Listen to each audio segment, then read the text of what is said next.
अस्सलामुअलैकुम friends, welcome to WordPress complete course part 10। Last video में मैंने आप लोगों को ये सेटिंग्स के बारे में गाइड किया था। आज की इस वीडियो में अगर हम लोग ये प्रेफरेंसेस वाले ऑप्शन में आते हैं तो इसके अंदर जनरल, ब्लॉक्स और पैनल्स के अंदर जितनी भी सेटिंग्स हैं ये सारी एक एक करके मैं आप लोगों को गाइड करूंगा। ये यहाँ पर जितनी भी सेटिंग्स हैं ये सारी तो आप लोगों के हमेशा काम नहीं आएंगी, लेकिन इनमें से कुछ सेटिंग्स इस तरह की हैं कि वो आप लोगों के बहुत ज़्यादा काम आ सकती हैं। लेकिन मैंने अक्सर देखा है कि काफ़ी लोग वर्डप्रेस को सीख भी लेते हैं लेकिन उनको इन सेटिंग्स के बारे में नहीं पता होता। तो आप लोग जस्ट एक दफ़ा इन वीडियोस को देख लें ताकि आप लोगों को हमेशा के लिए ये सेटिंग्स के बारे में पता चल जाए और जब भी आप लोगों की सेटिंग की ज़रूरत पड़े तो आप लोग उसको यूज़ कर लें। इनमें से कुछ सेटिंग्स हम लोग चेंज भी करेंगे जो आप लोगों के बहुत ज़्यादा काम आएंगी। और अगर आप लोगों ने ये टॉप टूल बार और इन सेटिंग्स वाली वीडियोज़ को नहीं देखा तो उनका लिंक आप लोगों को नीचे डिस्क्रिप्शन में मिल जाएगा, आप लोग जाकर पहले उन वीडियोज़ को भी देख सकते हैं। इसके बाद हमारी गुटेनबर्ग ब्लॉक एडिटर के ऊपर जस्ट एक लास्ट वीडियो आएगी।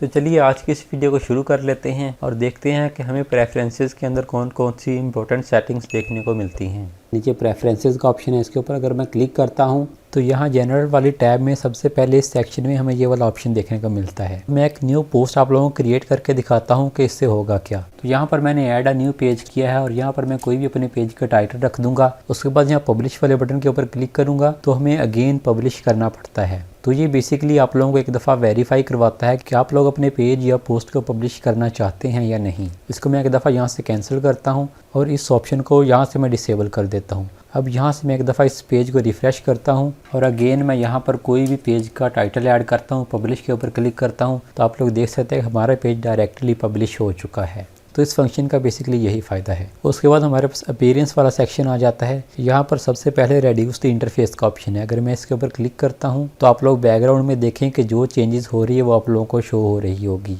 एक तो यहाँ पर जो आप लोगों को टूल बार के आइकन्स शो हो रहे हैं वो हाइड हो जाते हैं और दूसरा ये नीचे एक सेक्शन होता है जहाँ पर आप लोगों के ब्रेड क्रम्स शो होते हैं, वो सेक्शन भी हाइड हो जाता है। ये ब्रेड क्रम्स के बारे में मैं आप लोगों को थोड़ी देर में बताता हूँ। तो इस ऑप्शन को एनेबल करने से आप लोग देखें कि वो टूल बार में से कुछ ऑप्शंस और नीचे वाला पूरा सेक्शन ही हाइड हो रहा है। वैसे वो टूल्स परमानेंटली हाइड नहीं होते। अगर मैं इस ऑप्शन को एनेबल करके माउस कर्सर को यहाँ पर लेकर जाता हूँ तो आप लोग देख सकते हैं कि वो टूल बार हमें शो हो जाता है, लेकिन इससे कोई खास फ़ायदा नहीं होता, इसलिए इसको डिसेबल ही रहने दें। उसके बाद स्पॉटलाइट मोड का ऑप्शन आ जाता है। ये मैं आप लोगों को ऑलरेडी बता चुका हूँ कि जिस ब्लॉक के ऊपर आप लोग क्लिक करेंगे सिर्फ वही हाईलाइटेड रहेगा, बाकी ऊपर और नीचे वाले सारे ब्लॉक्स इस तरह से डिम रहेंगे। तो ये बेसिकली फोकस मोड होता है जो हम लोगों ने यहाँ पर भी देखा था, तो इसको भी डिसेबल कर देते हैं। थर्ड नंबर पर डिसेबल बटन लेबल्स का ऑप्शन आता है। अगर मैं इसको एनेबल करता हूं तो आप लोग देख सकते हैं कि ऊपर टूल बार में जो हमारे पास आइकन्स बने हुए थे अब वहां पर टेक्स्ट लिखा आ रहा है, यानी कि उन बटन्स के जो लेबल थे वो शो हो रहे हैं। तो आप लोग देख भी सकते हैं कि अंडू, रीडू और जितने भी ऑप्शन थे सबके नेम शो हो रहे हैं। तो मुझे बेसिकली वो आइकन वाला स्टाइल ही पसंद है तो इसलिए मैं इस ऑप्शन को भी डिसेबल ही रखता हूँ। बाकी आप लोग अपनी मर्जी के मुताबिक इसको सेट करें। उसके बाद हमारे पास यूज़ थीम स्टाइल का ऑप्शन आ जाता है। अगर मैं इसको यहाँ से डिसेबल करता हूँ तो इससे बेसिकली होता क्या है कि आप लोगों ने जो भी थीम सेलेक्ट की होगी, यहाँ पर मैंने वेबसाइट को ओपन किया हो तो आप लोग देखें कि इस वेबसाइट का जो बैकग्राउंड कलर है यानी कि इसकी थीम है उसका कलर आप लोग देखें तो ये कलर शो हो रहा है। लेकिन अगर आप लोग अपने पेज या पोस्ट को वाइट बैकग्राउंड के ऊपर पब्लिश करना चाहते हैं तो उसके लिए आप लोग इस ऑप्शन को डिसेबल कर सकते हैं, यानी कि आप लोग थीम का स्टाइल यूज़ नहीं करना चाहते बल्कि आप लोग वाइट बैकग्राउंड के ऊपर अपने पेज या पोस्ट को डिज़ाइन करना चाहते हैं। एक चीज़ मैं आप लोगों को क्लियर कर दूं कि इसको डिसेबल करने से ऐसा नहीं है कि आप लोग अपने पेज या पोस्ट को पब्लिश करेंगे तो भी उसका बैकग्राउंड वाइट ही रहेगा, बल्कि उसको पब्लिश करने के बाद थीम के बैकग्राउंड में जो कलर होगा आप लोगों को वही शो होगा। ये जस्ट यहाँ पर डिज़ाइन करने के लिए अगर आप लोग वाइट बैकग्राउंड रखना चाहते हैं तो उसके लिए आप लोग इस ऑप्शन को एनेबल या डिसेबल कर सकते हैं। उसके बाद लास्ट पर देखें हमारे पास ब्रेड क्रम्स वाला ऑप्शन आ गया। ब्रेड क्रम्स बेसिकली क्या होता है, ये आप लोगों के लिंक को शो करता है कि पहले हम लोगों ने पेज को ओपन किया है, उसके अंदर हम लोगों ने हेडिंग को सिलेक्ट किया हुआ है। अगर मैं इमेज के ऊपर क्लिक करता हूँ तो यहाँ पर देखें इमेज लिखा आ गया है। तो ये ब्रेड क्रम्ब बेसिकली लोकेशन को शो करता है। ये आप लोगों के पीसी में भी बिल्ट इन होते हैं। यहाँ अगर आप लोग इस एड्रेस बार में देखें तो पहले मैंने दिस पीसी को ओपन किया था, उसके बाद इस ड्राइव को ओपन किया है, उसके बाद ये फोल्डर, नेक्स्ट ये फोल्डर, तो वो एक पूरी ब्रेड क्रम्ब बन रही है।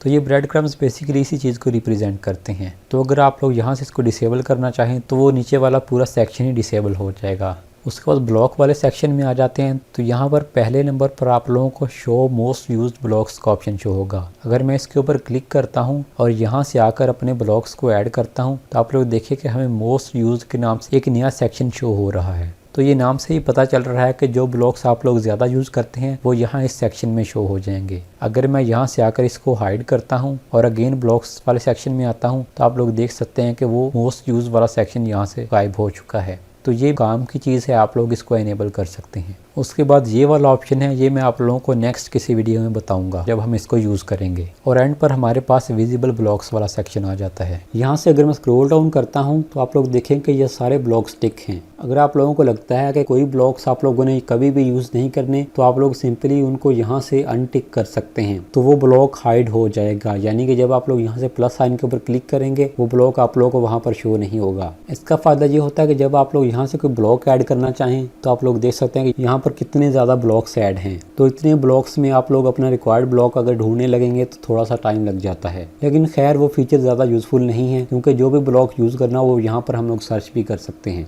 लेकिन जो इस फीचर का यूज़ है वो यही है कि आप लोग ब्लॉक्स को हाइड कर सकते हैं। उसके नीचे पैनल्स का ऑप्शन आता है। ये बेसिकली पेज या पोस्ट से रिलेटेड इन्फॉर्मेशन होती है। यहाँ से भी कोई भी चीज़ आप लोग हाइड या अनहाइड कर सकते हैं। ये इन्फॉर्मेशन मैं आप लोगों को दिखाता हूँ। ये पेज वाले सेक्शन में आती है। ये परमालिंक्स, फीचर, इमेज, डिस्कशन, ये सारी इन्फॉर्मेशन यहाँ पर शो हो रही थी। अगर आप लोग चाहते हैं कि वहाँ पर कोई इन्फॉर्मेशन शो ना हो तो आप लोग उसको हाइड कर सकते हैं, तो वो सेक्शन में शो नहीं होगी। तो यहाँ एडिशनल सेक्शन में हमें कस्टम फील्ड्स का ऑप्शन देखने को मिलता है। ये कस्टम फील्ड के ऊपर मैं एक स्पेसिफिक वीडियो बनाकर आप लोगों को बताऊंगा, क्योंकि ये थोड़ा बड़ा टॉपिक है, इसको मैं यहाँ पर क्लियर नहीं कर सकता। बाकी ये तीनों ऑप्शंस मैंने आप लोगों को क्लियर कर दिए हैं। तो यही था आज की इस वीडियो में। उम्मीद करता हूँ कि आप लोगों को जितनी भी सेटिंग्स है सारी समझ में आ गई होंगी। इस तरह की वीडियो को बनाने में और एडिट करने में बहुत ज़्यादा टाइम लगता है, तो वीडियो को लाजमी लाइक किया करें। और अगर आप लोग चैनल पर नए हैं तो चैनल को सब्सक्राइब कर लें। मेरे चैनल पर वर्डप्रेस कोर्स की पूरी प्लेलिस्ट मौजूद है, आप लोग उस प्लेलिस्ट को फॉलो करके वर्डप्रेस को सीख सकते हैं।